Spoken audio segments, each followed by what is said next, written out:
धन दौलत नहीं, वो भारत की हजारों साल पुरानी परंपरा को ध्वस्त करके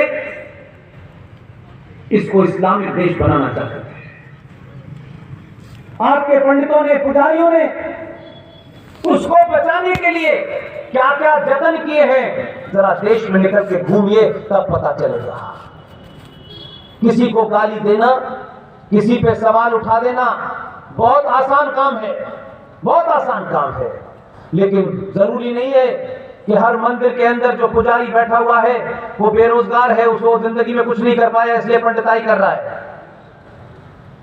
वही आखिरी निशानी है आपके पास। वो कैसे भी है चला रहा है। वो शाम को कहां से प्रसाद लाता है, कैसे लाता है, कैसे चिन्नामित बेचता है, और वहीं बैठे बैठे वो जो आपको प्रसाद देता है वो प्रसाद सिर्फ मिठाई नहीं होती, वो मैसेज देता है। आप समझते हैं कि बेरोजगार लोग हैं, कोई काम नहीं है। हो सकता है एक लंबे कालखंड के अंदर कुछ उल्टे सीधे लोग आ गए हों, कुछ भेष बदल के लोग आ गए हों, मैं उनकी बात नहीं कर रहा, हर जगह ऐसे होते हैं। लेकिन बड़ी बड़ी शादियां करते हैं आप, टेंट वाले से पैसा तय करते हैं, 50 लाख का टेंट लगेगा, 10 लाख का खाना होगा, दुनिया का फूल पत्ती सब कुछ होगा। लेकिन उस शादी का जो मूल है, जो शादी का बेसिक फैक्ट है कि बगैर अग्नि के फेरे लिए वो शादी नहीं हो सकती। और उस अग्नि के फेरों का जो भी आपको कराएगा वो ब्राह्मण एक टूटी सी साइकिल पे आपके घर पहुंच जाता है। वो ये नहीं देखता है कि जिसके घर में शादी हो रही है, बड़ी बड़ी कारें खड़ी हुई हैं, हजारों लाखों का पंडाल सजा हुआ है, उसको, उस पंडित को जब वो साइकिल खड़ी करके उस घर में जाता है तो लोग उसको पहचानते भी नहीं है, गंदी सी धोती पहने होता है। लेकिन शादी उसके मंत्रों के बाद ही होती है। लेकिन उठते वक्त जब वो ये कहता है कि मेरी दक्षिणा, तो गलती से उससे पूछते हैं पंडित जी कितनी दक्षिणा चाहिए, वो उसके मुंह से अगर ये भी निकल जाए कि 500 रुपए दीजिए, वही आदमी कहेगा पंडित जी आप तो लूटते हैं। क्या पाखंड है, जिसके कारण, जिस संस्कार के कारण ये 5 करोड़ का तंबू लगा है, जिसके कारण 20,000 रुपए की प्लेट बिक रही है, उस आदमी को 500 रुपए देते वक्त आप ये कहते हैं कि पंडित जी आप तो लूटते।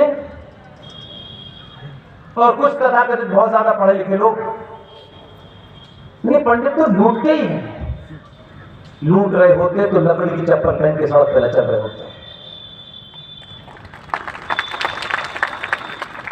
इसलिए ये छोटी छोटी चीजें जिन्होंने आपको आज इस कगार पे पहुंचा दिया है कि आप भगवान राम का मंदिर 150 साल की लड़ाई के बाद दे रहे हैं। लड़ाई का नियम होता है कि जब युद्ध हो तो युद्ध में यह नहीं होता है इतना अभी इतना बाद में, नहीं होता है।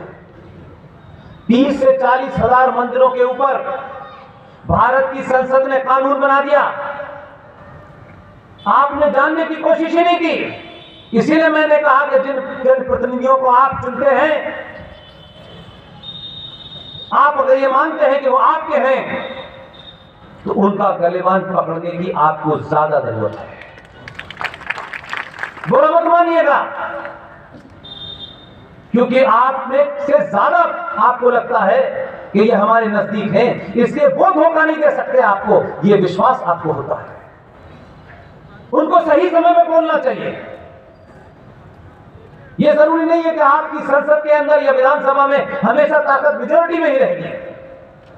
अगर आप राष्ट्र को बचाने के लिए सत्ता के अंदर गए हैं कि राष्ट्र की जहां जहां जरूरत है, जहां सत्ता की हस्तक्षेप से राष्ट्र बच सकता है, तो फिर आप अकेले भी होंगे।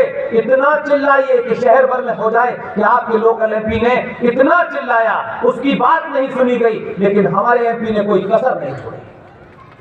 कितना चिल्लाइए, ये नहीं होगा चुपचाप चुपचाप आए, चुपचाप चुपचाप चले गए, फिर अगले बार आए, फिर गमछा डाला कि वोट दे दो, ये नहीं होगा।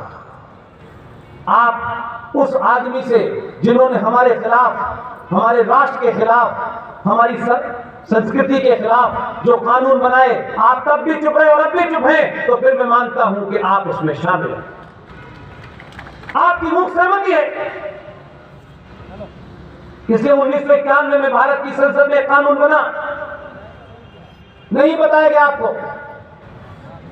और कोशिश की कि आपको पता ही ना चले, और जो आपका शत्रु था, दुश्मन था, वो कभी चाहता नहीं था कि बताना, इसलिए कभी उसने नारे नहीं लगाए जैसे आप अक्सर लगाते हैं भारत माता की जय। वो जानते हैं कि जब तक इनको नहीं पता चल रहा वही अच्छा है। मेरा काम इतना ही है कि मैं उन बातों को तथ्यों के साथ, तर्कों के साथ, डेट के साथ, कब हुआ, कैसे हुआ, आपके सामने रख दूं। चुनाव के दरमियान काम आएंगी ये चीजें। 1991 में दिल्ली के अंदर पीवी नरसिम्हा राव की सरकार थी। देश में राम मंदिर का आंदोलन बड़े पीक पर था। कुछ लोगों को राम मंदिर चाहिए था, कुछ लोगों को नहीं चाहिए था। लोग ये समझ गए थे कि राम मंदिर तो छोड़ना पड़ेगा, लेकिन वो कितने समझदार थे और हम कितने बौने थे पार्लियामेंट के अंदर। उन्होंने कहा अच्छा ठीक है, राम मंदिर को नहीं इसमें शामिल करते हैं, लेकिन देश भर में 30 से 40,000 मंदिरों के ऊपर उन्होंने कानून बना दिया। इसे कहते हैं, जो हजारों साल का टारगेट आगे रखते हैं, वो ऐसे काम करते हैं जिनको तत्कालिक फायदा चाहिए, चाहे वो राजनीतिक हो, चाहे वो आर्थिक हो, चाहे वो सामाजिक हो, वो ऐसी चीजों पे समझौता कर लेते हैं। प्लेसेस ऑफ वर्शिप एक्ट 1991 पे कानून बन गया, अयोध्या को उसमें से निकाल दिया और देश भर के जितने 40 से 50,000 मंदिर तोड़े थे उनके ऊपर एक कानून बन गया, संसद ने बनाया। कभी समाज में उसके ऊपर चर्चा नहीं हुई, किसी कथाकार ने आपको ये कहानी नहीं सुनाई, क्योंकि कथाकार को आपको मूर्ख बनाना था। भगवान राम की कहानी सुनाओ, सीता की कहानी सुनाओ, भोले भाले लोगों को भावुक करो और 4 करोड़ रुपए लेकर निकल जाओ। ये जिम्मेदारी किसकी थी? जो जनप्रतिनिधि थे, अगर वो उसको रोक नहीं पाए, ये मैं मानता हूं कि बहुमत बनी तो नहीं रोक पाए, आपने चौराहे इसके बारे में लोगों को बता दिया होता तो आज वो स्थिति नहीं होती। प्लेसेस ऑफ वर्शिप एक्ट 1991 संसद में जब पास हुआ